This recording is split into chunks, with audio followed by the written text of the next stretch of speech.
సరళ సంస్కృత అధ్యయనము. ఓం శ్రీ గురుభ్యో నమ. పాణిని కాచాయని వరరుచి మహానుభావులకు అనేక ప్రణామములు. పాఠ్యాంశం బహువ్రీహి సమాసము. దీంట్లో వ్యధికరణ బహువ్రీహి, సమానాధికరణ బహువ్రీహి చూసి ఉన్నాము. ఇతర రకాలను ఈరోజు చూడాల్సి ఉంది. నై బహువ్రీహి, సహ పూర్వపద బహువ్రీహి, వ్యతిహార బహువ్రీహి అనే వాటిని చెప్పుకోబోతున్నాం. నై బహువ్రీహి అంటే నిషేధార్థాన్ని లేక అభావార్థాన్ని, లేకపోవడాన్ని సూచించే నా అనే అవ్యయం పూర్వపదముగా ఉన్నట్లయితే, అలా ఉంటూ నైతత్పురుష అవ్వకుండా అది అన్య విషయాన్ని చూపించారు. నా అనే అక్షరం ముందుండాలి, అవ్యయం పూర్వపదంగా ఉండాలి. సూచిస్తున్నటువంటిది తత్పురుషలో అలా కాకుండా అన్య పదాన్ని సూచించాలి. దాని వెనకాల ఉన్న పదాన్ని కాకుండా అన్య విషయాన్ని, అన్య వస్తువుని, మనిషిని, వ్యక్తిని సూచించాలి. అటువంటిది నై బహువ్రీహి అవుతుంది. హల్లు కానీ పరమైంది అనుకోండి, నా తరువాత ఆ అని వస్తుంది. అక్కట్లాగే ఇంతకుముందు నైతత్పురుషులో చెప్పుకున్నట్టే. నా తర్వాత అచ్చు కానీ పరమవుతే అన్న అని వస్తుంది. ఎగ్జాంపుల్, నా ప్లస్ పుత్ర అపుత్ర, నా ప్లస్ అనంత ఆ ఉంది కాబట్టి అన్ అనేది వచ్చింది. నా ప్లస్ అంతః అనంత, అంతఃలో ఆ ఉంది కాబట్టి అనంత అన్న వస్తుంది. కాబట్టి చూస్తే తెలుస్తుంది మీకు. అపుత్ర అంటే మామూలు ఏమిటి, పుత్రుడు కానివాడు అని అర్థం వస్తుంది కర్మధారయం. అది కాదు, ఇక్కడ పుత్రులు లేనివాడు, కలవాడు కదా. బహురిహి న విద్యతే పుత్ర యస్య సహ అపుత్ర. ఎవరికైతే కొడుకులు లేరో వారు అపుత్రుడు. అపుత్ర అంటే పుత్రులు లేనివాడు. అపుత్ర గతిర్నాస్తి. ఇప్పుడు వింటూ ఉంటారు, అపుత్ర గతిర్నాస్తి అంటే ఎవరికైతే పుత్రులు లేరో వారికి గతి లేదు అని ఒక saying. That may be true or not true, we're not interested in that. అనంత న విద్యతే అత యస్య సహ అనంత. దేనికైతే అంతము లేదో, ఎవరికైతే అంతము లేదో అది అనంత.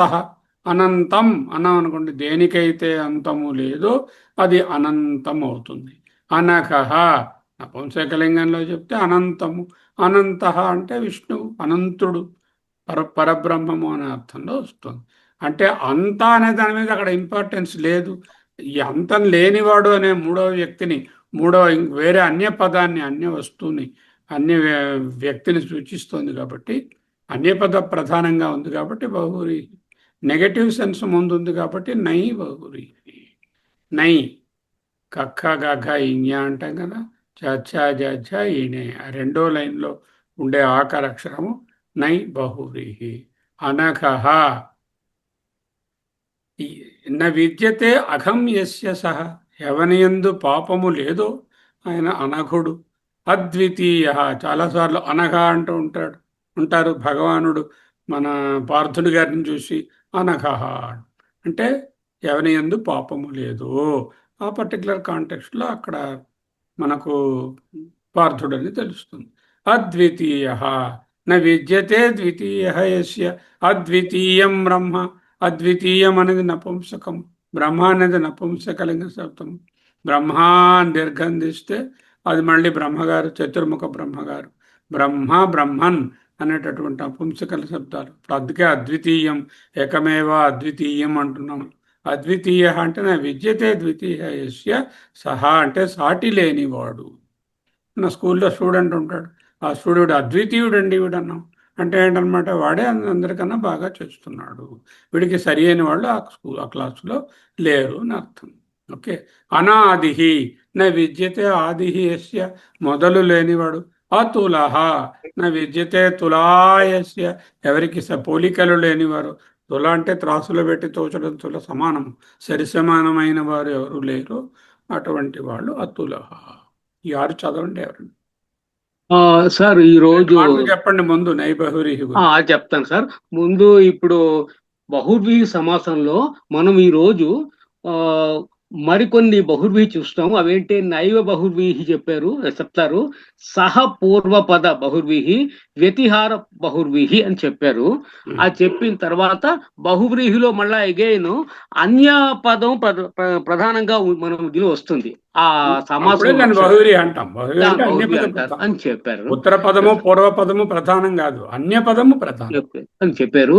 తర్వాత ముందుది నైవ బహుర్విహిలో కూడా మళ్ళా ఒక రూల్ చెప్పారు. హల్లు పరమైతే ఆ నా స్థానంలో ఆ వస్తుంది అన్నారు, అచ్చు పరమైతే నా స్థానంలో అన్ వస్తుంది అన్నారు. ఇది మనం గుర్తుంచుకోవాలి. అవును. ఒక ఎగ్జాంపుల్ ఇచ్చారు ఇక్కడ, అపుత్రహ. ఇందులోని హల్లు పరమైంది కాబట్టి పుత్రహ అంటే కదా, హల్లు పరమైంది కాబట్టి అపుత్రహ అయింది. అదే అచ్చు వస్తుంది కాబట్టి అనంతలో నా స్థానంలో అనంతః చెప్పారు, అన్ వచ్చింది అనమాట. మొదటి 3 చదువుతున్నాను సార్. అపుత్రహ. ఒక నిమిషం. ఇవాళ ఒక పాఠం జరుగుతుంటే ఒక మంచి ఇటువంటి సమాసమే ఒకటి వచ్చినది. అనుత్తమం అన్నాను అనుకోండి, అర్థం ఏమిటి? అంటే అంతకన్నా అత్యంత ఉత్తమం. లేడు, అత్యంత ఉత్తమం అనమాట, లేనివాడు. ఎవరు మాట్లాడండి, ఎవరు చెప్పండి. ఎంతో ఉత్తముడు అండి. యో మాం వేద మహాత్మానం అనుత్తమం అంటాడు భగవంతుడు. అనుత్తమం అంటే అంతకన్నా వాడు ఉత్తముడు లేనివాడు వస్తుంది సార్. ఉత్తమము దానికంటే, అనుత్తమం అంటే దీనికంటే ఉత్తమ స్థితి లేదు అనేటటువంటి విషయం చెప్పినప్పుడు కూడా అనుత్తమం అనే అంటాము. అక్కడ అనుత్తమం అంటే ఉత్తముడు కానివాడు అని కాదు, అర్థం కాదు. అక్కడ సిచ్యువేషన్ బట్టి అనుత్తమం అనే దానికి సూపర్లేటివ్, ద బెస్ట్ అనేటటువంటి అర్థం చెప్తుంది సార్. అనుత్తమంలో అను ఎందుకు వచ్చింది? అక్కడ ఊ వచ్చింది కదా సార్, ఊ అంటే అచ్చు కదా సార్. ఊ అనే దానికి నకారం ముందు చేరిస్తే నా ఉత్తమం అనుత్తమం అంటే అన్ రావాలి. అన్న ఉత్తమం అనుత్తమం అయింది. కానీ అర్థం అక్కడ అనుత్తమం అంటే ఉత్తముడు ఎవడైతే ఉత్తముడు కానివాడో అని అర్థం కాదు. అక్కడ ఉత్తములు దీనికంటే ఉత్తమమైనది ఏదీ లేదు అని అర్థం. కరెక్ట్. ఓకే. సో అలాంటి అర్థాలు కూడా వస్తాయి కొంచెం పాఠంలో. ఇవాళ మాకు పాఠం వచ్చింది, చెప్పారు గురువు గారు. ఆ పాఠంలో ఈ అనుత్తమం అనే మాట ఆయన చెప్పారు. బహువ్రీహి సమాసం అని చెప్పారు ఆయన. ఏ బహువ్రీహి? నై బహువ్రీహి. మొదటి 3 సార్. అపుత్రః నా విద్యతే పుత్రః యస్య సహ. అది ఎప్పుడు యస్య సహా రావాలి. యస్య సహా యచ్చ తత్ యస్యాసా అని రావాలన్నమాట. స్త్రీలింగం అయితే యస్యాసా అని ఉంటుంది, పుల్లింగం అయితే యస్య సహ, నపుంసకం అంటే యస్య తత్ అని వస్తుంది సార్. పుత్రుడు లేనివాడు. రెండోది అనంతః నా విద్యతే అంతః యస్య సహ. అంతము లేనివాడు అంటే ఇక్కడ విష్ణువు అన్నమాట. అంతం లేనివాడుని మనం అది కూడా అంత అనే దాని మీద ఇంపార్టెన్స్ లేదు. అంతము లేనివాడు అనే ఇంకో వ్యక్తిని సూచిస్తోంది. అక్కడ పుత్ర దాని మీద ఏం లేదు, పుత్రులు లేనివాడు అనే ఒక స్థితిని చూపిస్తోంది. మూడోది అనగహ నా విద్యతే అఘం యస్య సహ. కాదు, అఘం ఒత్తుగా. అఘం, అది అఘం. ఓకే. యస్య సహ పాపం లేనివాడు. అంతే సార్. తర్వాత 3 చదవండి ఎవరన్నా. సార్ హరివంశ అదినే అద్వితీయః నా విద్యతే ద్వితీయః యస్య సహ. సాటి లేనివాడు. ఇది కూడా పుల్లింగం అవడం వల్ల అద్వితీయ అని ఉంది. అదే నపుంసకలింగంలో అద్వితీయం అన్నాను అనుకోండి, అద్వితీయం అప్పుడు ఏమిటవుతుంది? అది ద్వితీయం యస్య సత్. న విద్యతే ద్వితీయం యస్య తత్. న విద్యతే ద్వితీయం యస్య తత్ అంటే పరబ్రహ్మము అని అర్థం. అది అద్వితీయ అంటే ద్వితీయ యస్య స. అప్పుడు ఆ లేడీకి వస్తుంది, అమ్మవారు ఎవరో స్త్రీలింగం. అనాదిహి న విద్యతే ఆదిహి యస్య సహ. మొదలు లేనివాడు. అతులః న విద్యతే తులా యస్య సహ. పోలిక లేనివాడు. ధన్యవాదాలు. అనాది అన్నాను అనుకోండి, దీర్ఘం పెట్టాను అనుకోండి, అనాది అని పెట్టాను అనుకోండి, దీర్ఘం పెట్టకుండాను, లేకుండాను. అనాది అంటే స్త్రీలింగం. ఎందుకు దీర్ఘం ఎందుకు పోతుంది? ఇంకో కారణం వల్ల ఆ దీర్ఘం పోతుంది. ఒరిజినల్ గా అది అనాది అన్నమాట. అది ఈ కారణంలో దీర్ఘం పోయి అనాది మిగులుతుంది. అంటే నా విద్యతే ఆది యస్య సా. మాయ అని అర్థం. అంటే అనాది నుండి వస్తున్న ఆచారం అంటూ ఉంటాం కదా. అనాది అంటే మాయ అన్నమాట. ఇక్కడ బహువ్రీహి కదా. అనాది అంటే ఆ మొదలు లేనిది అనే అర్థంలో ఉన్నది, మొదలు కానీ లేనివాడు. అనాది అంటే మాయ అని, మాయ. అద్వితీయ అంటే బ్రహ్మ అని తెలుసుకోవాలి సాధారణంగా. అది వేదాంతం. సరే, అతుల చదివేశారు. తర్వాత నాగరత్నం చదవండి 3, 4. అమరః ఉమ్, న విద్యతే మరణం యస్య సహ. ఉమ్. మరణం లేనివాడు అంటే ఎవరికి దేవతలు, మరణం తెలియదో ఎవరికి వాడు మరణం లేదో అమరులు. వాళ్ళు. అమరహ అంటే అమరుడు అంటే అదే దేవతలు. దేవతలు అది అన్ని ఆపేక్షిక అమృత మరణం లేకపోవడం మనకు తెలుసు. ఇక్కడ అదే అదే మామూలుగా అదే అమరులు అంటే దేవతలనే అర్థం. మామూలుగా ఆ మాటలో వచ్చింది, కానీ నిజానికి అది పూర్తిగా అమరులు కాదు వాళ్ళు. అదే అది వేదాంతం. మామూలుగా అమరహ అంటే దేవతలనే అర్థం. దేవతలు అనే మనం ఎవరికి చెప్పుకుంటాం. మృత్యువు లేదు, మరణం లేదో వాళ్ళు. సింగులర్ లో ఉంది అని కాబట్టి ఎవనికి మృత్యువు లేదో వాడు అని అదే అంటాం. ఒకరి ఏకవచనంలో చెప్తున్నాం, ఏకవచనం మరణం లేని చెప్పాం. యస్య సహ అని. అర్థం. అనిరుద్ధ ఉమ్, న విద్యతే నిరోధ యస్య సహ. ఉమ్. అడ్డు లేనివాడు అంటే అదే నిరోధం ఇంకోరెవరో ఏది మాట్లాడతారు, లేకుండా ఇలా మాట్లాడొద్దండి దయచేసి. దయచేసి ఇంకొకరు మాట్లాడొద్దు, మూసేస్తా అందరికి. ఎవరు మాట్లాడలేను. అక్రోధ నా విద్యతే క్రోధ యస్య సహ. క్రోధం లేనివాడు అన్నమాట, కోపము లేనివాడు. ఇవేంటంటే హల్లులు వచ్చినాయి. హల్లు వచ్చింది కాబట్టి నా విద్యతే క్రోధ యస్య సహ అన్నది అక్రోధ అయింది. అదే ఇవన్నీ కూడా అలాగే హల్లులు వచ్చినాయి. ఇప్పుడు నేను చదివిన 3 కూడా హల్లు వచ్చినాయి. అదే తర్వాత చదవమంటారు సార్. అబలహ నా విద్యతే బలం యస్య సహ. బలము లేనివాడు. అబలా అన్నాను అనుకోండి, అబలా అది స్త్రీలింగ పదం అయింది. అబలా. అప్పుడు విద్యతే బలం యస్య సా. యస్య సా అని చెప్పుకోవాలి. అబలా అనేది స్త్రీలకు సాధారణంగా వాడేటటువంటి పదం కదా. అవును. అంచేత యస్య సా అని 2 మార్చాలి. తర్వాత 3 ఎవరైనా చదవండి. అశోక ధర్మ అమిత. హరివం గురుగారు. అశోక అంటే నా విద్యతే శోక యస్మిన్ సహ అంటే దుఃఖము లేని చోటు. ఇది కూడా యస్య అని షష్ఠి పెట్టకూడదు, దుఃఖము ఎవనియందు లేదో అని చెప్పాలి కదా. అందుకని యస్మిన్ అనే మాట వేసుకుంది. ఇది కూడా హచ్చులతో ఉంది. షా అనేది హచ్చు కాబట్టి అశోక అని వచ్చింది. ఇదే అచ్చక్కడ ఉంది, అచ్చులేదు. శోక కదా. లేదు, హల్లులో సారీ, హల్లు కాబట్టి అశోక అనే ఉంది. అశోక లేకపోతే అను అనేది రావాల్సి వస్తుంది. అనుశోక అని చెప్పలేదు కదా, ఎందుకంటే శోక అనే పదంలో సా అనేటటువంటిది అక్కడ హల్లే కదా. అవును. ఇది కూడా అధర్మ, ఇది కూడా హచ్చు అంటే హల్లులోనే ఉంది. అధర్మ అంటే నా విద్యతే ధర్మ యస్మిన్ సహ అంటే ధర్మము అనే పరపదము హల్లుతో ఆరంభమైంది కాబట్టి ఆ సరిపడుతుంది, అను చెప్పక్కర్లేదు. అవును. అమితః నా విద్యతే మితి యస్య సహ అంటే మేరలేనివాడు. మితి అంటే పరిమితం లేవు, హద్దు లేనివాడు. అమిత ఆనందం అమిత అంటాం కదా సార్. మీర లేనివాడు కదా, మీర లేనివాడు మేర లేనివాడు చెప్తున్నారు. మేర అంటే హద్దు అండి. మేర అంటే హద్దు. మేర అంటే హద్దు, మేరక్కర్లేదు. మేరడం అంటే దాటడం. మేర అంటే హద్దు. పులిమేర అంటున్నారు కదా, పులిమేర అంటే ఏమిటి? ఊరు తాలూకా హద్దు అని. ఇక్కడ అనిత్యం నా విద్యతే నిత్యత్వం యస్య తత్ అంటే శాశ్వతం కానిది. ఇప్పుడు చూసారా, నిత్యం అనేటటువంటి నపుంసక లింగంలో ఉంది అనిత్యం అనే పదము. కాబట్టి నిత్యత్వం దేని యందు లేదో అది అనిత్యం. అది అనిత్యం. మనిషి జీవితం అనిత్యం. ఎవరైనా చదువుతారండి? చదవండి, మాకు ఇంకోళ్ళు ఎవరైనా. ఇంకో 5 చదవండి. 5, 6 ఉన్నాయి, చదివి చదవమంటారు. అపారం నా విద్యతే పారం యస్య తత్ అంటే గట్టు ఇది కూడా అపారం నపుంసకంలో ఉంది కాబట్టి యస్య తత్ అని రాసుకోవాలి, యస్య సహ అని రాయకూడదు. ఓహో, నపుంసక లింగంలో ఉన్నప్పుడు తత్ అనేది వస్తుంది.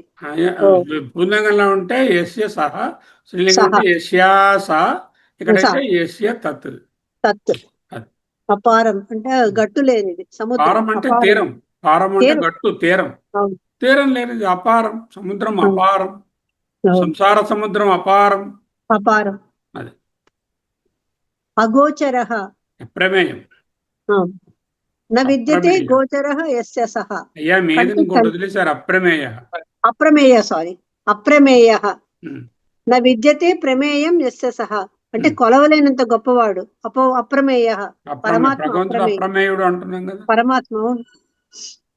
అది. అగోచరః. ఉమ్. న విద్యతే గోచరః యస్య సః. అంటే ఉమ్. కంటికి కనిపించని వాడు. ఉమ్. అది కూడా పరమాత్మే. అగోచరః. గోచరము అంటే ఏమిటో తెలుసా? కనిపించేది. అది ఎలా వచ్చిందా పదం? చరం అంటే కదిలేది కదా. గో అంటే ఆవండి. ఆవు. ఆవుకు తాడు గో అంటే ఆవు. కడతారండి. ఆ తాడు కడితే అది అలా తిరుగుతుంటుంది. తిరుగుతూ ఉంటుంది. ఆ తిరుగుతున్న భాగాన్ని గోచరం అంటారు. గోచరము అంటే కంటికి క్లియర్ గా కనిపించేటటువంటి దూరం. ఇంకా దూరం అయిపోతే తాడు కన్నా క్లియర్ గా ఉంటుంది కదా. అందుకని బియాండ్ దట్ అది వెళ్ళలేదు కదా. అది వెళ్ళలేదు. మనకు కనిపించేది లిమిట్ కూడా ఓ లిమిట్ దాటితే క్లారిటీ ఉండదు కదా. క్లారిటీ ఉండదు. అందుకనే గోచర అన్నారు. గోచరః. అర్థమైందండి ఇది. భలే అర్థమైంది సార్, బాగుంది, చాలా బాగుంది. ఇదే ఇది అంటే ఎన్నోసార్లు గోచరం- శంకర్లు వాడుతూ ఉంటారు. ఆ, గోచర అనే మాట ఏంటంటే ఆ, లిమిటెడ్ అని చెప్పడానికి వాడతాం. ఓకే. ఇది గోచరం first time అంటే నాకు. ఇప్పుడు ఆవు తాలూకా తిరిగేటటువంటి ఏరియా లిమిటెడా అన్లిమిటెడా? తాడు Limited. పెట్టామనుకోండి, లిమిటెడ్. Limited. లిమిటెడ్ కదా. అంటే ఏదైనా Limited. గోచరం అంటే అది లిమిటెడ్, పరీక్షను అని చెప్పడానికి ఆయన వాడతారు. Yes.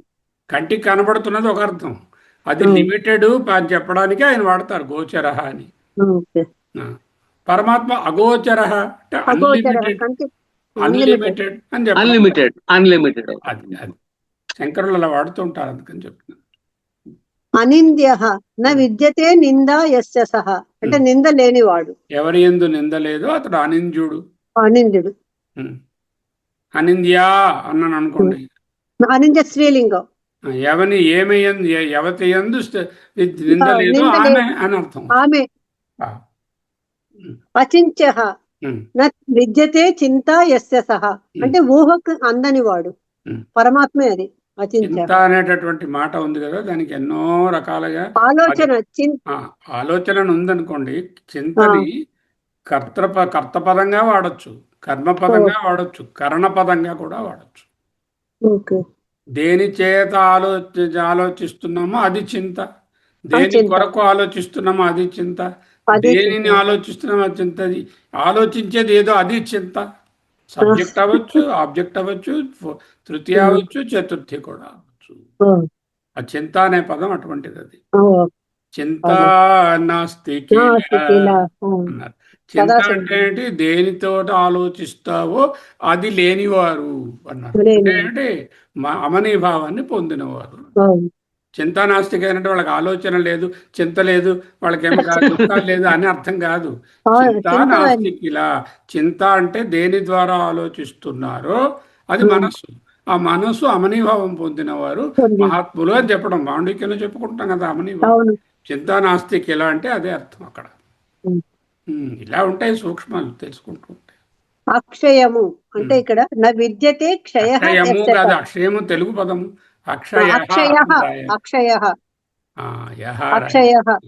మధ్యలో సడన్ గా తెలుగు వచ్చేసింది. పర్వాలేదండి. అక్షయ నా విద్యతే క్షయ యస్య తత్ అంటే తరుగు లేనిది. తత్ అంటే ఇది నపుంసకలింగం. అక్షయం అని రాయాలి ఇప్పుడు.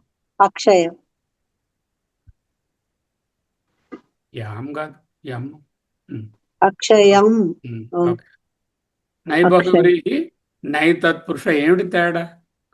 నైబహువ్రీహి నై తత్పురుష అవలగా ఉన్నాయి కదా, అక్కడ కూడా అపుత్ర అన్నాము. అంటే పుత్రుడు కాని, పుత్రులు లేనివాడు ఎవడో వాడవచ్చు. కూతురు అనుకోండి, అపుత్ర అంటే కొడుకు కాదు, కూతురు. కూతుళ్ళు కొడుకు కానివాడు దత్తపుత్రుడు అయి ఉండొచ్చు కదా. నా పుత్ర అంటే అది.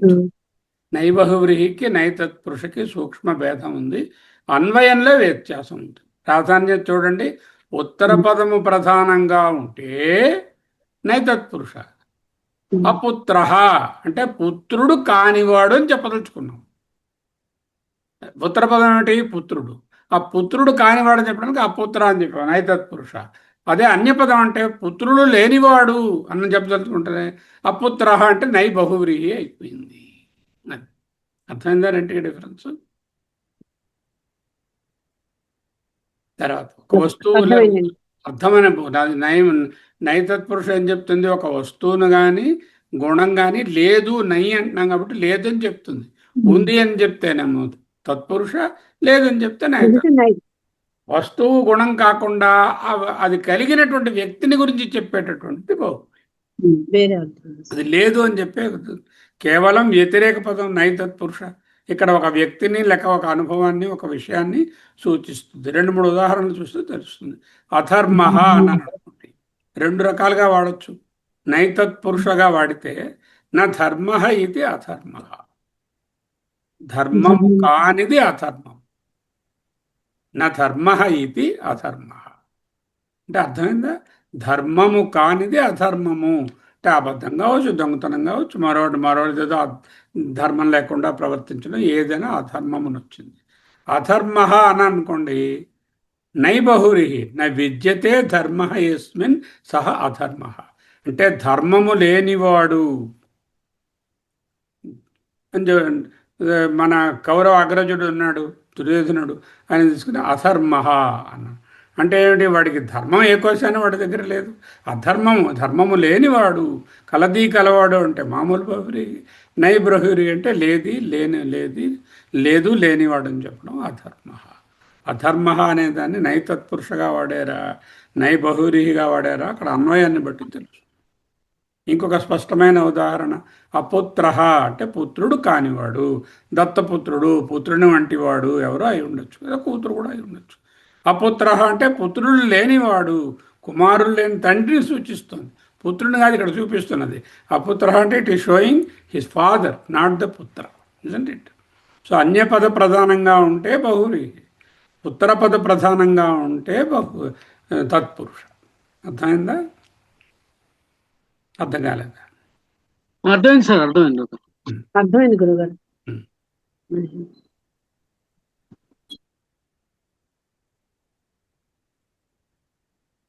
ఓకే, నెక్స్ట్ ఇంకొకటి వస్తుంది. సహ పూర్వపద బహురి. సహ అంటే కూడా ఉన్నది, తో అని. సహ ఇక్కడ అర్థం వచ్చే సా అనే అక్షరం పూర్వపదంగా ఉంటుంది. స అంటే కూడా. సపుత్రక అంటే పుత్రులతో కలిసి ఉన్నవాడు అంతే. సపుత్ర అన్య పదాన్ని సూచిస్తుంది కాబట్టి సహ పూర్వపద బహురీహి. దీన్నే సహిత బహురీహి అని కూడా అనొచ్చు. సహిత అంటే కూడా ఉండడం, స అంటే కూడా ఉన్నది. సపుత్రక పుత్రేణ సహ వర్తతే యహ సహ. ఒక ఆయన ఉన్నారు, ఆయన పిల్లడితో కలిసి ఉంటున్నాడు. ఎగ్జాంపుల్ నేను అన్నాడు సపుత్రక అంటే పిల్లలు ఆయన కలిసి ఉంటున్నారయ్యా అని చెప్పడం అన్నమాట. సబాంధవక అంటే బాంధవై సహ వర్తతే యహ సహ, బంధువులతో కూడి ఉన్నవాడు. ఇక్కడ చూడండి, సపుత్రక, సబాంధవక, ఎక్స్ట్రా కా అనే అక్షరం ఒకటి వస్తుంది, వ్యాకరణ సూత్రాలు ఉంటాయి. సానుజక, సపత్నీక, సగర్వకం, సవినయకం, సాదరకం. సానుజక అంటే అనుజేన సహవర్తతే యహ సహ. అనుజుడు అంటే తమ్ముడు, అనుసరించి పుట్టినవాడు అనుజుడు. అగ్రజుడు అంటే అగ్ర అంటే ముందు పుట్టినవాడు అగ్రజుడు. అగ్రజుడు అనుజుడు, అనుసరించి జన్మించినవాడు అనుజుడు, ముందు జన్మించినవాడు అగ్రజుడు. అగ్రజా అంటే అక్క, అనుజా అంటే చెల్లెలు. అనుజ అగ్రజ, అగ్రజా అనుజా. అనుజేన సహ వర్తతే సహయ సహ సానుజక. సపత్నీక పత్న్యా సహ వర్తతే యహ సహ, భార్యతో కూడి ఉన్నవాడు. సగర్వకం గర్వేణ సహ వర్తతే యత్తత్, ఏదైతే గర్వంతో కూడి ఉందో అది సగర్వకం. సవినయకం వినయేన సహ వర్తతే యత్తత్ సవినయకం. అక్కడ నపుంసకలో ఉంది కాబట్టి విగ్రహం కూడా సవినయక అన్నాం అనుకోండి, వినయేన సహ వర్తతే యస్య సహ, యహ సహ, యస్య గది యహ సహ, వినయముతో కూడి ఉన్నవాడు అని చెప్పి. ఆ యహ యస్య యస్మిన్ యయా ఏదైనా రావడానికి అంటే అక్కడ ఉండేటటువంటి సెంటెన్స్ని బట్టి ఆ లోపల విభక్తి ఉంటుంది. ఇప్పుడు చదవండి ఒక మొదటి 4-5 సహపూర్వపదం చెప్పండి. అమ్మా ఇప్పుడు మరొక కొత్త నేర్చుకుంటున్నాం సార్. ఇది సహ పూర్వపద బహుర్వీహి అని చెప్పారు. ఇందులో ముఖ్యంగా సహ అంటే కూడా ముందు తోను బహురీహి అనగానే ఇక్కడున్న పదాల కన్నా వేరేది ప్రధానంగా ఉంటుంది. అన్యపద ప్రధానంగా అన్యపద ఉండాలి. ప్రధాన ఫస్ట్ అది బహువ్రీహి. మాత్రం మర్చిపోకూడదు బేసిక్ గాను. ఇక్కడ అయితే పుత్రుడు అక్కడ ఇంపార్టెంట్ కాదు. అది కూడా. పుత్రునితో తర్వాత కూడా ఉంటున్న ఇంకొకరి గురించి చెప్తున్నాం. దీనికి ముందుగా మీరు మన నైవ బహుర్వీహికిను మా నై తత్పురుషకి తత్పురుషుకి ఒక ముఖ్యంగా మూడు ఇంపార్టెంట్ డిఫరెన్స్ చెప్పారు. ముఖ్యంగా అక్కడ నైవ అనగానే కంప్లీట్ వ్యతిరేక పదమే ఇండికేట్ చేస్తుంది. అవును.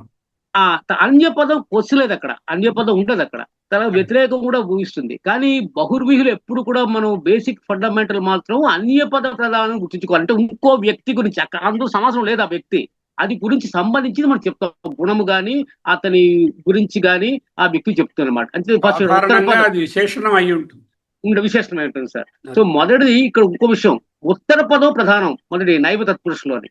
కానీ ఇక్కడ అన్య పద పదార్థం, అన్య పదము ప్రధానం మూడో వ్యక్తి. ఒక వస్తువు లేదా గుణం కాదు చెప్తుంది నైవ తత్పురుష, ఒక వస్తువు లేదా గుణం లేని వ్యక్తిని చెప్తుంది. మనం వ్యక్తిగా వస్తుంది ఆ విశేషం, ఎందుకంటే మన విశేషణం కాబట్టి జనగా విశేషణం ఒకటి వర్ణిస్తున్నాం కదా, అందుకని. తర్వాత వ్యతిరేక పదం వస్తుంది ఇక్కడ మొదటి నైవ తత్పురుషలో. అంటే సింపుల్ ఆపోజిట్ వ్యతిరేకమే, కానీ ఆ వ్యతిరేకం ఉన్నా అది ఒక వ్యక్తి సూచిస్తున్నది, ఆ వ్యతిరేకం అని గుర్తుంచుకోవాలని చెప్పారు. అని ఎగ్జాంపుల్ కూడా అయితే ఎలా ఉంటుంది, బహువ్రీహి అయితే ఎలా ఉంటుంది. ముఖ్యంగా మాత్రం కొంచెం జాగ్రత్తగా ఆలోచించాలి, అది ఈజీ కాదు. ఎందుకంటే సేమ్ ఒక్కలాగా ఉంటాయి, కానీ ఎప్పుడైతే అక్కడ ఉన్న అన్వయాన్ని బట్టి అంటే మేము చెప్తూ ఉంటాం చాలా పాఠం చెప్పినప్పుడు, ఇది తత్పురుషగా చూడకండి బహువ్రీహిగా చూడండి అంటాం అన్నమాట. ఎందుకంటే అలా చూస్తేనే అర్థం అర్థం అవుతుందని. సో ఎగ్జామ్ అధర్మ ఇచ్చారు. ఇచ్చిన తర్వాత ఇప్పుడు మన ఎగ్జాంపుల్ ఉంది, అపుత్రహాను ఎగ్జాంపుల్ క్లియర్ గా ఇచ్చారు. మొదటి దాంట్లో ఏంటి అపోజిషన్ అనగానే పుత్రుడు లేనివాడు వచ్చేస్తుంది, కానీ లేనివాడు కానివాడికి డిఫరెన్స్ ఉంది. పుత్రుడు కానివాడు మొదటిది నైవ తత్పురుష, వేరేజ్ అపూర్వ బహుర్విహిలోని పుత్రుడు లేనివాడు అంటే కుమారుడు కలవాడు, లేదు లేనివాడు అని రావాలి కదా. లేదు లేనివాడు అంటే పుత్రులు లేనివాడు. దాన్ని చెప్పిన తర్వాత నెక్స్ట్ మీరు ఇప్పుడు సహా పూర్వపద బహుర్వి సమాసం గురించి, ముఖ్యంగా ఇందులో సహా అనే వర్డ్ యాడ్ అవుతుంది. ముఖ్యంగా దానికి సహా కూడా సా అనేది వస్తుంది. ఇన్ఫాక్ట్ మీరు చెప్పండి, కట్ అయిపోయింది మీది. ఘనశ్యామ్ ఉన్నారా? సపుత్ర అనే అర్థం ఇప్పుడు అర్థమైంది నాకు, ఎందుకంటే అందరితో కలిసి మీరు రావాలన్నమాట. వాళ్ళు ఫ్యామిలీ చూస్తాం కదా, మనం కూడా వాడుస్తాం అప్పుడప్పుడు. సబాంధవకః, సబాంధవులతో సహితంగా ఉన్నారు. సో మొదటిది సపుత్రకః, పుత్రేణ సహా వర్తతే యః సహ, ఎవడైతే పుత్రుడితో సహా రమ్మన్నమాట సంబంధించిన వాడు అని చెప్పారు. రెండోసారి కొంచెం కింద దింపాలి. సబాంధవకః, బాంధవై తృతీయ భక్తి, సహా వర్తతే యః సహ, బంధువులతో కూడి ఉన్నవాడు. మూడోది సానుజకః, అనుజేన సహా వర్తతే యః సహ, తమ్ముడితో కూడి ఉన్నవాడు. ధన్యవాదాలు. తర్వాత చూడండి 3.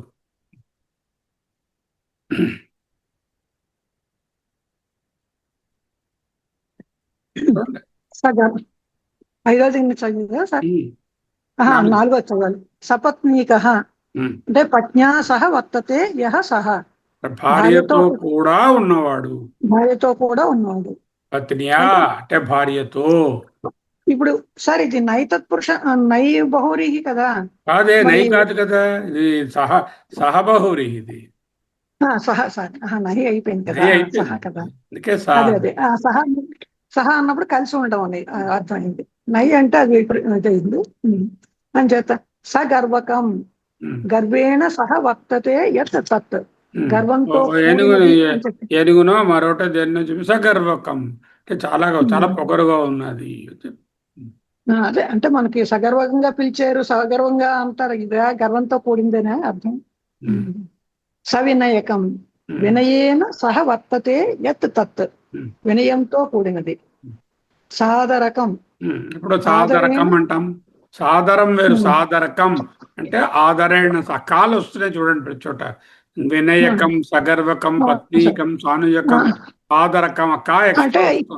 దానికి ఏదో సూత్రం ఉంది, ఇలా పెట్టి ఆదరం వేరు, సాదరకం అంటే వాళ్ళతో కూడా ఉన్నవారనే అర్థం బహువ్రీహి వస్తుంది. సాదరం అంటే అర్థమైంది. ఆదరముతో కూడి ఉండుట. ఆదరంతో కూడి ఉన్నది అదే. ఇది ఆదరంతో కూడి ఎవరైతే ఉన్నారో వాళ్ళు. ఆ కూడి ఉన్నది అనే అర్థం వచ్చేటట్టు సాదరకం అని వస్తుంది, సాదరం అని కాకుండా. అది అది సకుటుంబక సకుటుంబక.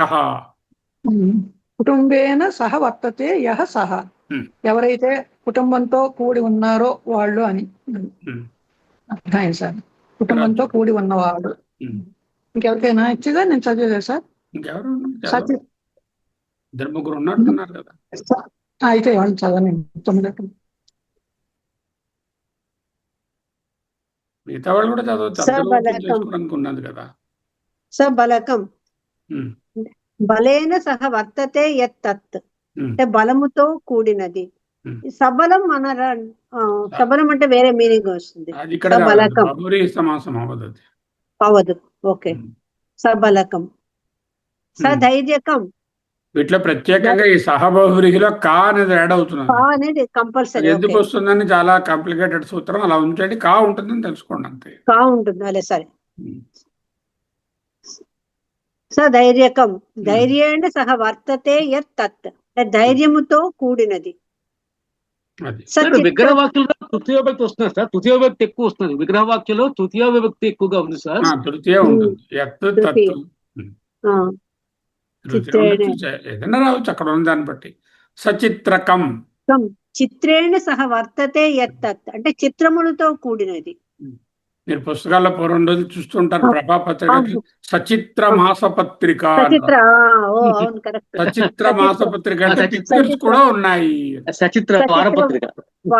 సచిత్ర వారపత్రిక అని. ఆంధ్రప్రభ సచిత్ర వారపత్రిక అంటే we have put some images also. టెక్స్టే కాదు, ఇమేజెస్ కూడా ఉన్నాయి. బొమ్మలు కూడా చూసి ఆనందించండి అని చెప్పండి. అదే ఈ రోజు గోచర సచిత్ర 2 నేర్చుకున్నాం. వల్ల అనేది నేర్చుకున్నాం. 2 వర్డ్స్ చాలా important. Everyday we are using that, but తెలియట్లేదు. సవిస్తరకం విస్తరేణ సహ పుస్తకము సచిత్రకం అంటే బొమ్మలు కూడా ఉన్నాయి సుమి అని అర్థం. సచిత్ర పత్రిక. సవిస్తరకం విస్తరేణ సహ వర్తతే యత్ తత్, అంటే వివరాలతో కూడిన విషయాలు. విస్తరి అని పేరు విన్నారు కదా. విస్తరి ఎందులో అయితే పదార్థాలు విస్తరించి పెట్టబడతాయో దాన్ని విస్తరి. పదార్థాలు అన్ని ఒకే చోట పోసి కదా, సాంబారు, పప్పు, పులుసు, కూర మొత్తం పోసి కదా వేరు వేరుగా పెడతారు కదా, విస్తరి పెడతారు. అందుకని విస్తరి. ఇది ఇంకో కొత్త వర్డ్. విస్తరి అని వాడతారు కదా. విస్తళ్ళు వేయిస్తారట. విస్తళ్ళు వేస్తారు. కానీ ఎందుకు ఇది వర్డ్ డెప్త్? విస్తరికి విస్తళ్ళు అనేది దాని ప్లూరల్ నెంబర్. అది విస్తళ్ళు తీసియండి. 7 కోడళ్ళు ఉండేవాట. ఒక కోడళ్ళ డ్యూటీ అంటే విస్తళ్ళు వేయడం, ఇంకో కోడళ్ళ డ్యూటీ అంటే విస్తళ్ళు తీయడం. వాళ్ళు ఏం చేశారు, విస్తళ్ళు వేయలేదు, వేసిందో లేదో ఆ రెండోది నా డ్యూటీ అయిపోయింది తీసింది. మరి ఎంత 7 కోడళ్ళ పాటలు అంటారు. ప్రమాణకం ప్రమాణేన సహ వర్తతే యత్ తత్, అంటే ఆధారాలతో కూడినది. సప్రమాణకం అంటాం. ప్రమాణం ఉంది దీనికి అంటున్నాం. లక్షణకం లక్షణేన సహ వర్తతే యత్ తత్, అంటే లక్షణములతో కూడినది. ఇంకెవరైనా చదువుతారా? చదవమన్నారా? చదవండి. సచేతనకం చేతనయా సహ వర్తతే యత్ తత్, చేతనతో అంటే ప్రాణంతో కూడినది. ఉన్నది అని చెప్తాం. ఉన్నది కలది, కలవాడు, కూడినది అంటున్నాం కాబట్టి బహువ్రీహి. సచేతనం అనేటటువంటి మాట వేరు, అది బహువ్రీహి అవదు. చేతనం ఉంది అని తెలుస్తుంది. చేతనముతో కూడి ఉన్న వస్తువుని చూపిస్తుంది. ఇది సచేతనకం అనే ఒక వ్యక్తినో, పదార్థాన్నో, ప్రాణినో చూపిస్తుంది. కా వస్తుంది అక్కడ. చేతనయా సహ కా వస్తుంది. అది కం. చూడండి అలా అదే అన్నిట్లలో కా ఉన్నది. కూడి ఉన్నది అని అర్థం. కూడి ఉన్నది. మంత్రేణ సహ చైతన్యం ఉన్నదని చెప్పటం లేదు, చైతన్యంతో ఉన్న వస్తువుని చూపిస్తోంది. ఆ చైతన్యంతో కూడిన వస్తువు అది. సమంత్రకం మంత్రేణ సహ వర్తతే యత్ తత్, మంత్రముతో కూడినది. ఇది కూడా దీనిలాగేను సహర్షకం ఉమ్, హర్షేణ సహ వర్తతే యత్ తత్ ఉమ్, సంతోషముతో కూడినది. ఉమ్. అదే ఇవన్నీ కూడా మన నపుంసకలింగం కింద కూడా వస్తాయి కదా సార్. అదే కదా సమంత్రకం, హర్షకం, కలకం ఉంటున్నాం కదా. అవును అన్ని అది యత్ తత్ వచ్చింది అందుకే. ఎత్తత్ వచ్చింది. యత్. లేకపోతే యహ సహా అని వచ్చింది చూడండి మీదని. అవును. ఇక్కడ ఇక్కడ చూడండి సహా నుంచి కహ అన్నప్పుడు మనిషి కదా. ఇది పుల్లింగం. తమ్ముడితో ఉన్నవాడు అంటున్నాం జైన కాబట్టి యహ యహ సహా. సహ తమ్ముడితో పత్నితో కూడినవాడు. ఉన్నవాడు అంటున్నాం కాబట్టి యహ సహా. ఇవన్నీ ఎత్తత్ వచ్చాయి. యాస అని కూడా రావచ్చు, సపత్నీకః. స్త్రీలింగం అవుతాయి. అదే. సానుజ సానుజకహ అని ఉంది. అదే లేడీతో స్త్రీలింగ శబ్దంలో సానుజ. సా అని వస్తుంది. యహ సా బదులు యాసా అని వస్తుంది. Yes. ఓకే. చదవండి ఎక్కడ ఉన్నారు. ఇది సమంత్రకం సహర్షకం హర్షేణ సహ వర్తతే యత్ తత్ సంతోషముతో కూడినది. అది సరే, ఇంకెవరైనా చదువుతారేమో. ఇంకా 3 ఉన్నాయి.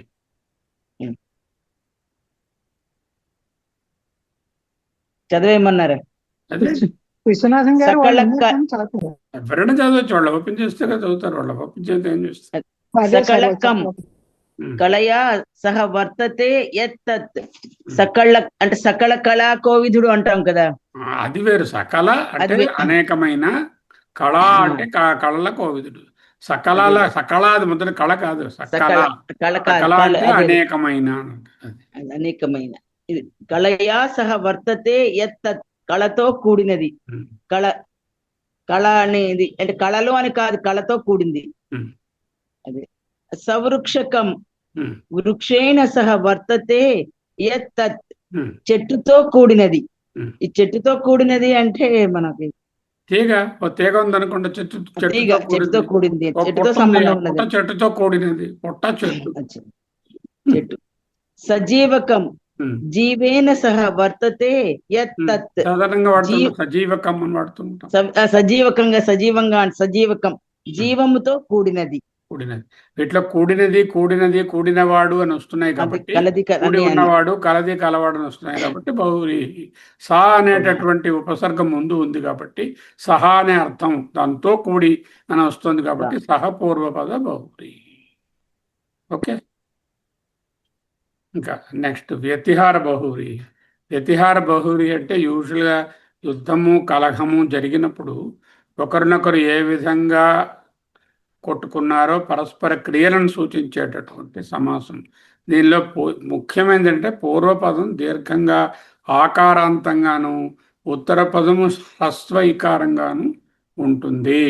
ఫర్ ఎగ్జాంపుల్ కేశా కేశి అంటే జుత్తు పట్టుకుని యుద్ధం చేసుకున్నారు. కేశేషు గృహీత్వా ప్రవృత్తం యుద్ధం. దండి కర్రలు పట్టుకుని యుద్ధం చేశారు. దండై ప్రహృత్య ప్రవృత్తం యుద్ధం. ముష్టి అంటే ఇది. ముష్టివాడు వచ్చాడంటే ఏంటి? పిడికిలతో వేస్తారు కాబట్టి ఆయన ముష్టివాడు అన్నారు. ముష్టి అంటే ఫిస్ట్, FIST, ఫిస్ట్ ఈజ్ ముష్టి. రెండు ఒకటి లాటిన్ నుంచి వచ్చిన పదము, ఒకటి సంస్కృతం. ముష్టి అంటే దీంతో వేసేది, పిడికిలు వేస్తారు కదా, అందుకని ముష్టి ఆయన. ముష్టిభి ప్రహృత్య ప్రవృత్తం యుద్ధం. యూజువల్గా యుద్ధానికి సంబంధించినవే ఉంటాయి ఇందులో. బాహుభి ప్రవృత్తం ఇత్యుద్ధం. బాహా మొదటి దాంట్లో దీర్ఘం, రెండో బాహువులో హ్రస్వ ఇకారం. కేశి, దండి, ముష్టి, నఖి గోళ్లతో యుద్ధం, నఖములతో. హస్తి, పాది, గది, శస్త్రి, మల్లి అంటే మల్ల యుద్ధం అంటాం కదా. మల్లై ప్రహృత్యం యుద్ధం. ఖడ్గై కత్తులతో. దంతి కొరుక్కుంటూ యుద్ధం చేస్తుంది పళ్ళతో. కర్ణి చూడండి డిఫరెన్స్. కర్ణి అంటే చెవు పట్టుకొని యుద్ధం చేస్తున్నాడు కాదు. కర్ణాకర్ణే జల్పిత ఇది ప్రవృత్తం. అంటే ఒక చెవి నుంచి ఇంకొక చెవికి గుసగుసగా చెప్పుకున్న దాన్ని కర్ణాకర్ణి అంట. యుద్ధం కానటువంటి కర్ణాకర్ణిగా విన్నాము అంటారు కర్ణాకర్ణిగా కదా, విన్నామంటే అది రూమర్ అది అన్నమాట. రూమర్. ఒకళ్ళ దగ్గర నుంచి ఒకళ్ళకి స్ప్రెడ్ ఆ, అవుతుంది. అంటే క్లియర్ గా తెలీదు, రూమర్. కర్ణాకర్ణిగా విన్నామంటే కర్ణాకర్ణిగా but we're not definite. Whispering, rumour. Whispering and rumour. Rumouring అని అర్థం, రూమర్ అన్నమాట. కర్ణాకర్ణి అంటాం కదా అది. బాణా బాణి, బాణై బాణై, ముసలా ముసలి, ముసలై ముసల. ముసలం అంటే ఏంటి? రోకలి రోకలి. రోకలి. ముసలం అంటే రోకలి. రోకలతో కొట్టుకుంటున్నారు. ముసలం పుట్టిందంటారు. ముసలం ప్రహృత్య అంటే కొట్టుకోవడం. ప్రహృత్య అంటే సార్, ప్రహృత్య అంటే ప్రహృత్య అంటే వాటిని ఉపయోగించి, ప్రవృత్తం యుద్ధం చేయబడినటువంటి. ప్రహృత్య ప్రహారము చేసి, ప్రహృత్య ప్రహారము చేసి అంటే ఉపయోగించి. ప్రహరణ అంటే వాటిని ఉపయోగించి. కేశేషు ప్రహృత్య అనం కదా. గృహీత్వ జుత్తు పట్టుకొని. దండాదంటే కర్ర ప్రహారము చేసి. ముష్టి ప్రహారం. బాహాబాహి ప్రహారం. నఖానఖి. విలిఖ్య ఇక్కడ ప్రహారం అనం. విలిఖ్య అంటే గోళ్లతో గిచ్చుకోవడం. హస్తి ప్రహృత్య పాదాపాది కాళ్ళతో తన్నుకోవడం. గది శస్త్రి మల్లి ఖడ్గి దంతి. కర్ణాకర్ణి వేరే, యుద్ధం సంబంధించింది కాదు. బాణా అంటే లియప్ వస్తుంది. ఇప్పుడు లియప్ వస్తుందా ప్రహృతి అంటే? లియప్ వస్తుందా? లియప్ మనం చదువుకున్నాం కదా కుదంతాల్లో. అవును, ఆ లియప్ వస్తుందా? లియప్ లియప్ ప్రత్యయం కదా సార్. ఎందుకంటే మనం బాణై ప్రవృత్తం యుద్ధం. ముసలా ముసలి అంటే ఇది. తోమరం అదొక రకమైన ఆయుధం. ప్రహారి ప్రహారం. కలిహి కలహేన ప్రవృత్తం. మాటలతో కొట్టుకుంటున్నారు. కలిహి. యుద్ధేన యుద్ధం ప్రవృత్తి. శరై. ఈ విధంగా యుద్ధానికి సంబంధించిన మాటలే ఈ వ్యతిహార బహువ్రీహిలో ఉంటాయి. వ్యతిహార బహువ్రీహిలో యుద్ధము లేదా కలహం జరిగినప్పుడు ఒకరినొకరు ఏ విధముగా కొట్టుకున్నారో పరస్పర క్రియలను సూచించే సమాసం. ఇందులో పూర్వపదము దీర్ఘము ఆకారాంతము, ఉత్తర పదము హ్రస్వ ఇకారాంతంగా ఉంటుంది. కేశి, దండి, ముష్టి అలా వస్తాయన్నమాట. ఈ కర్ణాకర్ణి అనేది ఒక ప్రత్యేకమైనటువంటి అర్థం ఇస్తుంది. ఒకరి చెవిలో ఒకరు రహస్యంగా చెప్పుకోవడం. చెవి నుండి చెవికి అందిన మాట అంటే ఓ చెవిలో విన్నారు, ఇంకోళ్ళకి గుసగుస చేశారు. కర్ణాకర్ణే జల్పిత ఇది ప్రవృత్తం. కర్ణే అంటే చెవిలో, జల్పిత అంటే మాట్లాడుకోవడం మొదలడం. ఒక చెవిలో మరొకరు మళ్ళీ వారు ఇంకొకరి చెవిలో ఇలా రహస్యంగా మాటలు ప్రవహించడాన్ని రూమర్ని కర్ణాకర్ణి అంటారు. వ్యతిహార బహువ్రీహి ఎలా అవుతుంది? సాధారణంగా వ్యతిహార బహువ్రీహిలో యుద్ధం ఉండాలి, కొట్టుకోవడం అని అన్నాము. కానీ వ్యాకరణ రీత్యా క్రియ యొక్క వినిమయాన్ని అంటే క్రియ ఏ విధంగా ఉపయోగించారు, ఎక్స్చేంజ్ ఆఫ్ యాక్షన్ సూచించే ఏ పదమైనా ఇందులోకి వస్తుంది. పరస్పరంగా క్రియ ఉంటాయి. పరస్పర క్రియ ఒకరు చెప్పడం మరొకరు వినడం అనే క్రియ నిరంతరం ఒకరి తర్వాత ఒకరికి జరుగుతుంది. ఈ నియమం ఉంది. కర్ణి మీరు గమనిస్తే ఇందులో కూడా పూర్వపదము కర్ణ అయింది, ఉత్తర పదము కర్ణి అని ఉంది. ఆ వార్త కర్ణాకర్ణిగా ఊరంతా వ్యాపించింది. అంటే ఒకరి చెవిలో ఒకరు చెప్పుకుంటూ అందరికీ తెలిసింది అని అర్థం. అది బాహి అన్నాం అనుకోండి, చెయ్యి అని చేత్తో అని అంటే ఏమిటి? చేత్తో అందుకే అన్యపదం యుద్ధం అని చెప్పుకోవాలి. అంటే అక్కడ పోట్లాట జరుగుతుందని తెలుస్తుంది కదా.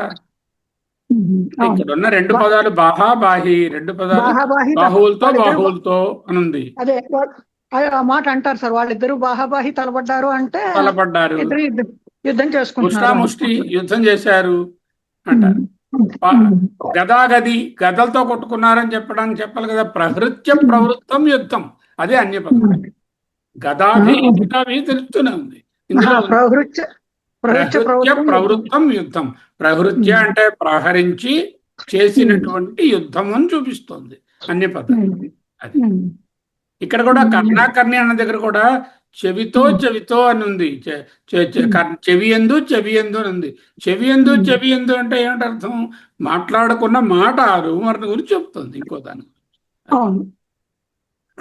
అలాగే మొదటి ఒకే ఇది అంటే బాహి ముష్టి అన్నప్పుడు ముష్టి అనే పదానికే ముందేమో ముస్తా అని దీర్ఘం వచ్చింది.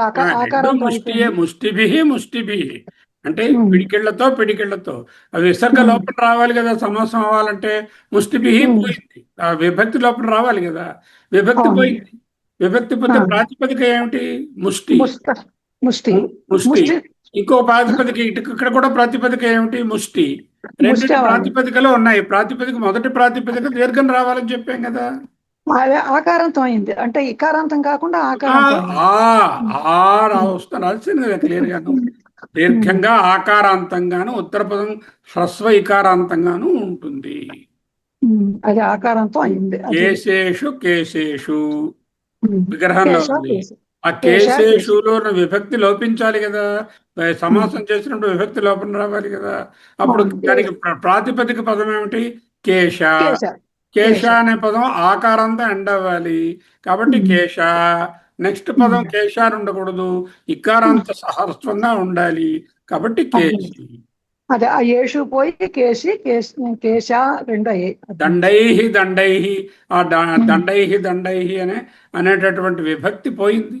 పోయి దండా అనే ప్రాతిపదికకి వెళ్ళిపోయి దాని నుంచి మళ్ళీ మార్పు తెచ్చుకోవాలి. అదే కదా రూలు. సమాసం చేసినప్పుడు విభక్తి లోపించి ప్రాతిపదిక శబ్దానికి వెళ్ళిపోతాం.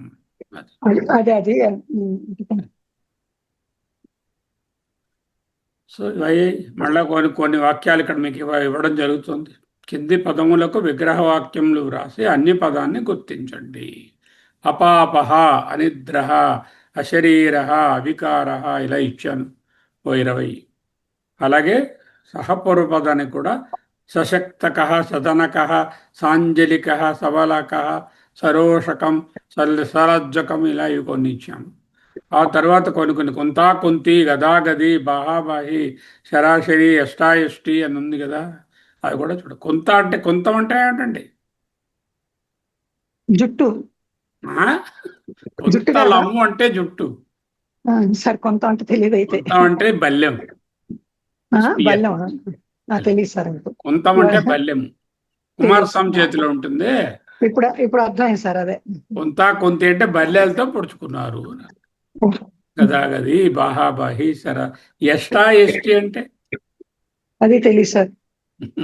చూడండి, మళ్ళీ శస్త్రి, సఖి, దంతి, వజ్రి, తోమరి, ముసలి, ఖడ్గి, శృంగి, ప్రహారి, యుద్ధాయుద్ధి, కలహి, వాచావాచి మాటలతో కొట్టుకుంటున్నారు. మర్దిని, గుద్దుకుని, తాడిని, తాడనం అంటే తనడం, కాలుతో తనడం. అది నైబహురి కూడా కొన్ని ఇచ్చాం. అపాపహ, అనిద్రహ ఆన్సర్. సరే, ఆన్సర్ లేని క్వశ్చన్ పేపర్ మీకు ఇస్తాను. లాస్ట్ టైం క్వశ్చన్ పేపర్ చూద్దాం. లాస్ట్ టైం కూడా నాకు అంటే కొన్ని చేశాను సార్, డౌట్ వచ్చి పూర్తి చేయలేదు. కొన్ని కొట్టేస్తూ ఉంటే దాన్ని మళ్ళీ డిలీట్ చేసుకుని. సరే, last time question paper answer చేసేద్దాం. అది చూసుకుని అది ఆన్సర్ చేస్తే అందరికి తెలుస్తుంది కదా. ఏమంటారు ఘనశ్యామ్? ఆయన రాసుంటాడు. ఆయన రాసి పంపించారు. నేను ఇచ్చిందని ప్రింట్అవుట్ తీసుకుని పక్కన పెన్సిల్ తో రాశారు. మళ్ళీ అవన్నీ రాయడం ఎందుకు? తలకాయ నొప్పి. మళ్ళీ రాయడం ఎందుకు? పని లేక అక్కర్లేదు. అవకాశం ఉంది. ప్రింట్అవుట్ 75 కదా, మనం 76 కదా చూడాలి. మనం 76 సార్. 76 చూడాలి. సమానాధికరణ బహురీ చూడమన్నాను. దత్త భోజన ఏమిటి రాశారండి? విగ్రహం దత్తం భోజనం యస్మై సహ రాశాను సార్. చూడండి ఏంటి రాశారు ఆన్సర్.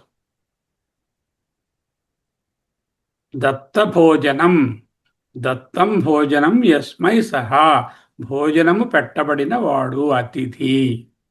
తెలుగులో కూడా రాసుకోవాలి ఏమిటని.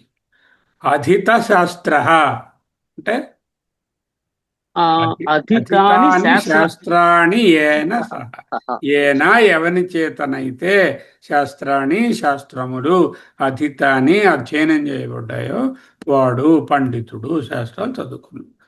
కృత కార్య కృతం కార్యం ఏన సహా ఎవరి చేత పని పూర్తి చేయబడిందో సఫలీకృతుడు. కృతకృత్య అని కూడా అంటాం కదా, అది కూడా అదే అర్థం. కృతకృత్య అన్న కూడా కృతం కార్యం కృతం కృతం కార్యం బదులు కృత్యం. కృతం కృత్యం ఏన సహ కృతకృత్యం సఫలీకృతుడు. శుక్లాంబర శుక్లం అంబరం యస్య సహ శుక్లాంబర అన్యపదం కదా రావాలి. గణపతి మహాబాహు మహాంతౌ బాహు యస్య సహ వీరుడు అని అర్థం. అక్కడ బాహువులు కాదు ప్రధానం, వాడి తలుక వీరత్వం అక్కడ ప్రధానం.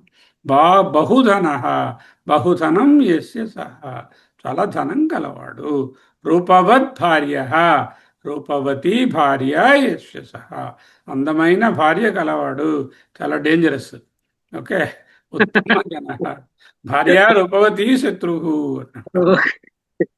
అందమైన భార్య ఉంటే అందరికీ వీడి శత్రువు అయిపోతాడు. వీడికి ఎంత అందమైన భార్య ఉందేంటారా అని అందరికీ వీడికి ఈర్ష్య వస్తుంది. ఉత్తనే అంటున్నా. ఉత్తమ జన ఉత్తమాహ జనా యస్మిన్ సహ ఉత్తమ ప్రజలు కలిగిన దేశం.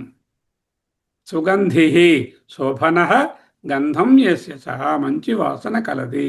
తీక్ష్ణ బుద్ధి తీక్ష్ణా బుద్ధి యస్య సహ పదునైన బుద్ధి.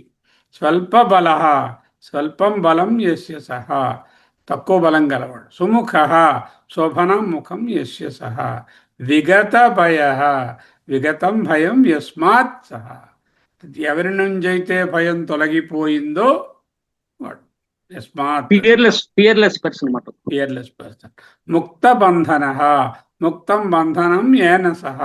స్థిత ప్రజ్ఞ స్థితా ప్రజ్ఞా యస్య సహ యస్య ఎవని యందు ప్రజ్ఞ స్థితమై ఉన్నదో. ఎందుకు ప్రజ్ఞల అన్న స్థిత ప్రజ్ఞ యస్య సహ. పూర్ణ కుంభ పూర్ణ కుంభం యస్మిన్ సహ ఏదైతే నిండి ఉన్నదో అది నిండుకుండా కలశం. ఏకమనః ఏకం మనం యస్మనః యస్య సహ. రక్తనేత్ర రక్తే నేత్రే యస్య సహ ఎర్రని కనులు కలవాడు. మృదుభాషి మృదుభాషితుం శీలం యస్య సహ. దీర్ఘదర్శి దీర్ఘం దర్శితుం యస్య సహ. ఇవన్నీ ఏమిటి? సమానాధికరణ బహురీహిలో ఉన్నాయి. దానిని వ్యధికరణ అంటే చూడండి, పినాక పాణిహి అన్న పినాకం అనేటటువంటిది ద్వితీయలో ఉంది. పాణౌ అనేటటువంటి చేతి యందు అని ఉంది. సప్తమిలో ఉంది, వేరువేరు విభక్తుల్లో ఉంది. పినాకం పాణౌ యస్య సహ పినాకపాణి. శారికా హస్తే యస్యా సా. శారిక అంటే చిలుక, గోరువంక. శారిక ఆ శారిక లేక చిలుక లేక గోరువంక ఏ అమ్మ చేతి యందు ఉన్నదో ఆమె అంటే చిలుకని ధరిస్తుంది లక్ష్మీదేవి. కుసుమాయుధ కుసుమాని ఆయుధాని యస్య సహ పూలే ఆయుధంగా కలవాడు మన్మధుడు. కరవాల పాణి కరవాల ప్రథమ పాణౌ సప్తమి యస్య సహ చేతిలో కత్తి గలవాడు. పాణౌ చేతి యందు, చేతిలో అంటే చేతి యందు. కరవాల కత్తి ప్రథమలో అంటే వ్యధికరణ బహురి.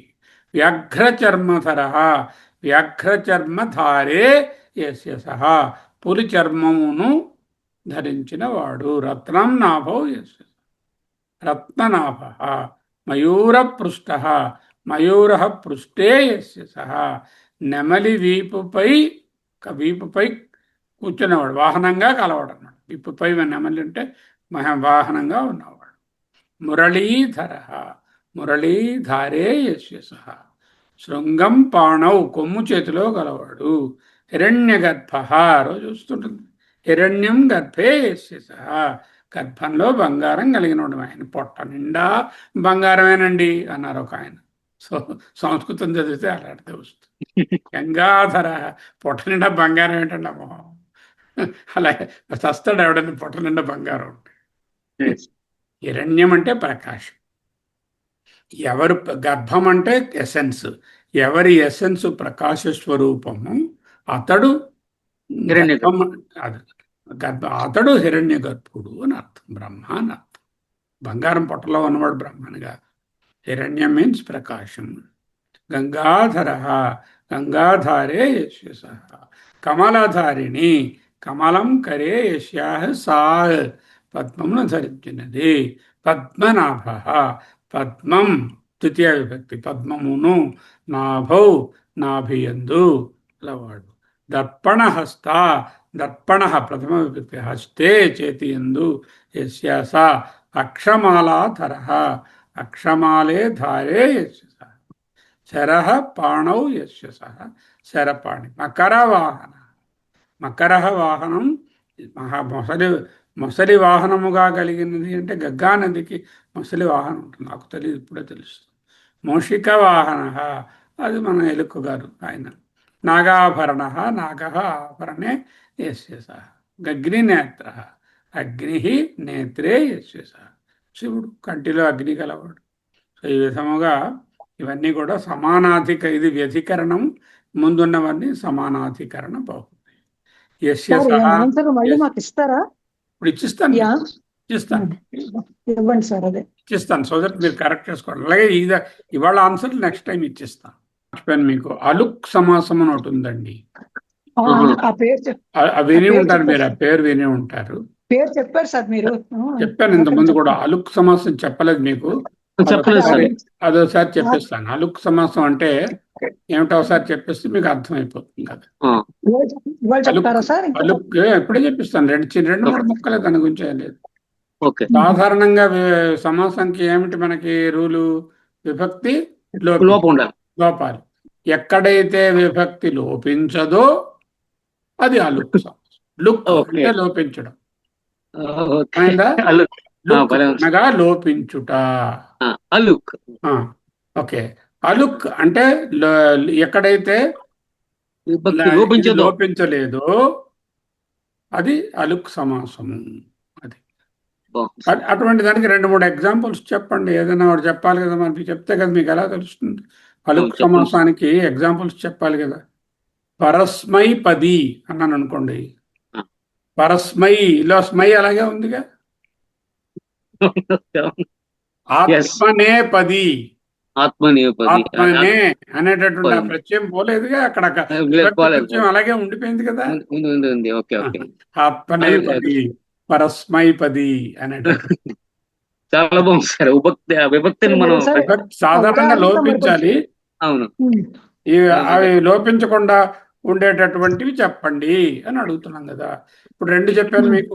అలుక్ సమాసం, అలుక్ సమాసం అంటే విగ్రహ వాక్యంలో యుధిష్ఠిర అన్నాము. యుధిష్ఠిర అంటే ఏమిటి? యుధి అంటే ఏమిటి? అది విభక్తి ఉందా లేదా అందులో? దాని ప్రాతిపదిక ఏమిటి యుధికి? అర్థం తెలియదు సార్. యుధి అంటే యుద్ధం అండి. యుద్ధ, యుద్ధ అనే ప్రాతిపదిక నందు అని చెప్తే యుధి, యుద్ధము నందు, సప్తమి విభక్తి. స్థిర అంటే స్థిరంగా ఉండేవాడు, కలిపి ష్టి వస్తుంది. యుధి స్థిర కలిపితే యుధిష్ఠిర స్థిర స్థిర అయిపోయింది. యుధిష్ఠిర అని ఎన్నో మార్లు వింటున్నారు. యుధిష్ఠిర అనేది అలుక్ సమస్య. అలుక్ సమస్య విభక్తి లోపించలేదు. యుధి అనే విభక్తి అలాగే ఉండిపోయింది. లేకపోతే ఏమవ్వాలి? విభక్తి లోపిస్తే ఏమవ్వాలి? యుద్ధ్ స్థిర, యుద్ధ స్థిర అవ్వాలి. అయిపోవాలంటే అవ్వలేదు. యుధిష్ఠిర వనేచర అన్నాను అంటే వనచర అంటే విభక్తి లోపించింది. వనేచర అని వాడని అనుకోండి, అంటే విభక్తి ఉంది. విభక్తి ఉంది అంటే వనంలో చరిస్తున్నది అని చెప్తుంది. అప్పుడు యుధిష్ఠిర అంటే అర్థం ఏంటి సార్? యుధిష్ఠిరుడు అండి యుద్ధంలో అంటే ధర్మరాజు. యుద్ధంలో స్థిరముగా ఉండేవాడు, స్థిరముగా ఉన్నవాడు. అంటే యుద్ధంలో స్థిరంగా ఉండవని పేరు ఎలా వచ్చింది సార్? మాట ఎలా వచ్చింది? యుద్ధం చేస్తుంటే ఏ విధమైనటువంటి విక్షేపాలు ఉండవు. ఆయన చాలా ఇప్పుడు యుద్ధంలో కన్ఫ్యూషన్స్ ఉంటాయి కదా అందరికీ, ఆయనకి ఏ కన్ఫ్యూషన్ ఉండవు. స్థిరమైన మనసుతో యుద్ధం చేస్తాడు కాబట్టి యుధిష్ఠిర అనేది బహువ్రీహి. ఎందుకు? అది అక్కడ యుద్ధంలో స్థిరంగా ఉన్నవాడిని చూపించట్లేదు, అది ఇంకెవరినో చూపిస్తుంది. అన్యపదం ధర్మరాజు. అన్యపదాన్ని ప్రధానం అక్కడ యుధిష్ఠిర. ఎవరైతే యుద్ధమునందు స్థిరముగానున్నవాడు అతడు అంటున్నాం కదా. మరి అలాంటప్పుడు అది అలుక్ సమాసం అన్నారు. అలుక్ మరి బహువ్రీహి అలుక్ బహువ్రీహి అనమాట. అంటే అంటే బహువ్రీహే కానీ లుప్తం కాలేదు, లుక్ ఈ కాలేదు. అలుక్ సమాసం కూడా బహువ్రీహితోనే ఇక్కడ ఈ పర్టికులర్ బహువ్రీ. అన్ని అలుక్కులు అలా ఉండవు. ఈ యుధిష్ఠిర అన్నది ఇంకొక మహానుభావుడిని చూపిస్తోంది, ధర్మరాజుని కదా. అందుకని పరస్మై పదం అన్నాను అనుకోండి, పరస్మై అంటే చతుర్థి విభక్తి, అది లోపించకుండా అలాగే ఉండిపోయింది. తస్మై అలాగే పరస్మై అని ఉంది కదా. తస్మై నమః అంటున్నాం కదా, అంటే నీ కొరకు అంటున్నాం కదా. తస్మై పరస్మై, ఆ పరస్మై అలాగే ఆత్మనే ఆత్మనే అనే పదం కూడా చతుర్థి విభక్తి, అలా ఉండిపోయింది. సరసిజం అన్నాం అనుకోండి, సరసి అంటే సరస్సునందు, సప్తమి అలాగే ఉండిపోయింది. సరసి అన్నది సరస్సు అనే సరస్సుని సరసి అంటే సరస్సునందు అనేది విభక్తి లోపం అవ్వలేదు. హరి ఓం గురువు గారు, ఇప్పుడు మీ ఇవి అలుక్ సమాసం మళ్ళీ మీ PDF లో ఉండదేమో, ఇలా ఇక్కడ చెప్పేస్తున్నారు కదా. నేను యాడ్ చేయిస్తానులేండి. అలాగే అంతేవాసి వినే ఉంటారు ఈ మాట. శిష్యుడు గురువు దగ్గర ఉన్నవాడు అని అర్థం. అంతే అంటే గురువుకు సమీపముగా, గురువు సప్తమి విభక్తి. అంతే అది కూడా అలుక్ సమాసం సార్. అలుక్ సమాసం. అంతేవాసిలో విభక్తి లోపం రాలేదు కదా. విభక్తి ఎక్కడైతే లోపం రాలేదో అవన్నీ అలుక్ సమాసములు అంటారు. సాధారణంగా సమాసంలో పూర్వపదానికి ఉండే విభక్తి ప్రత్యయం లోపిస్తుంది. ఆ లోపించడాన్ని లుక్ అంటారు. అలుక్ అంటే ఆ విభక్తి లోపించకుండా కనిపిస్తూ ఉంటుంది. అలా ఉన్న వాటిని అలుక్ సమాసములు అంటారు. అంతేవాసి వనేచరః యుధిష్ఠిరః ఆత్మనేపది పరస్మైపది. అవి బహురీ ఉండొచ్చు, కర్మధరే ఉండొచ్చు, తత్పురుషై ఉండొచ్చు. ఆ విభక్తి లోపించకుండా ఏ సమాసం అని అంటే అది వస్తుంది అన్నమాట. విశేషణంగా ఉంటే కర్మ, అది మళ్ళీ అక్కడేమో తత్పురుష సమాసం అవుతుంది. ఇప్పుడు దాన్ని అలుక్ కర్మధార అనొచ్చు, అలుక్ బహురీ అనొచ్చు. అలుక్ బహురీ, అలుక్ తత్పురుష ఏదైనా చెప్పవచ్చు. అలుక్ సమాసం అంటే వేరేగా సమాసం అన్నమాట. అంటే విభక్తి లోపించే ఇది సాధారణంగా అలా ఉంటాయి. విభక్తి లోపించకుండా రాసినా సరే గ్రామర్ తప్పు రాదు. ఎందుకు అది అలుకుగా వాడతారు అన్నమాట కవులు. నేను ఇంకా అంటే బహువ్రీహిలో ఒక పార్ట్ ఏమో అనుకుంటున్నాను. కాదు, అలుక్ సమాసం can be of any types. ద్వంద్వ అది అవదు, ద్విగు ద్వంద్వ అవదు, సంఖ్యావాచకాది ఉండదు. కానీ ఇక్కడ జనరల్ గా కర్మధారేయం కానీ తత్పురుష కానీ లేకపోతే బహువ్రీహి కానీ అయి ఉండొచ్చు.